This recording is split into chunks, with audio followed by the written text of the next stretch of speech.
Hello guys, so let's learn today about the Lewis structure of phosphorus trichloride, which means phosphorus which can form more bonds. I'll be keeping this in the center, and chlorine, as you can see the formula, there are three chlorines over here. So chlorine is a gas, as you already know, and phosphorus is a non-metal. So in this video we'll be learning about the Lewis structure of the phosphorus trichloride. How exactly the bonds are being formed. You know, the phosphorus is comfortable with having 5 or 3 bonds, but in this case there are 3 chlorines. So first let me draw 3 bonds over here.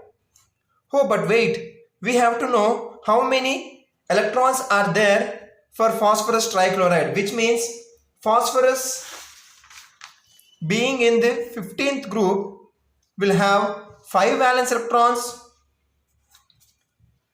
and chlorine being in the 17th group will have 7 valence electrons, which makes 7 into 3 is 21, and 21 plus 5 makes 26. Have you understood how I got 5 over here? Because this is the 15th group. All the 15th group elements like phosphorus, nitrogen, arsenic, and antimony and bismuth, these kind of elements will have 5 valence electrons, whereas if you see here, the halogens will have 7 valence electrons. The halogens like phosphorus, chlorine, bromine, iodine, these kind of halogens will have 7 valence electrons. So that's how I got this 5 over here plus 7 into 3. Why 3? Because there are 3 chlorines over here. So 7 into 3, as you know, it is 21, and 21 plus 5 makes 26. But if you see here, already 1, 2, 3, 4, 5, 6.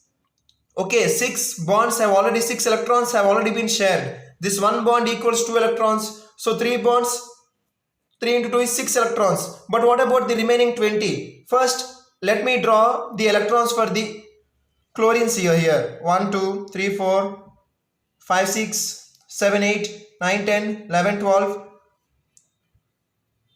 12 plus what? 6, 18, 19, 20, 21, 22, 23, 24.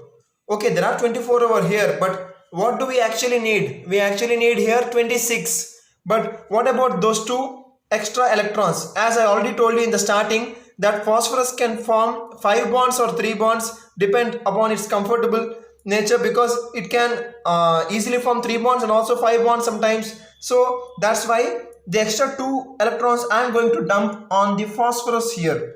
So which makes 1, 2, 3, 4, 5, 6, 7, 8, 9, 10, 11, 12, 13, 14, and also this 12, 6 and 6, 12, 14 and 12, which makes 26. So total 26 electrons. So this is how you draw the Lewis structure of phosphorus trichloride. But wait, this is not the end. You must have gotten a thought or doubt that what is the shape of phosphorus trichloride, because see, wedge and dash, there are 3 chlorines over here and an empty 2p like sp3 orbital. This is empty, so which makes trigonal pyramidal. Let me do with this another color. Trigonal pyramidal. So if anyone asks you what is the shape of phosphorus trichloride, then you have to say it's trigonal pyramidal. And this is the arrangement of the atoms of the phosphorus trichloride. Hope you understood well through my video. If you like this video, please don't forget to like my video, and if you feel like this is worth sharing, then please share it to your friends and family, and please don't forget to subscribe our channel. Thank you so much.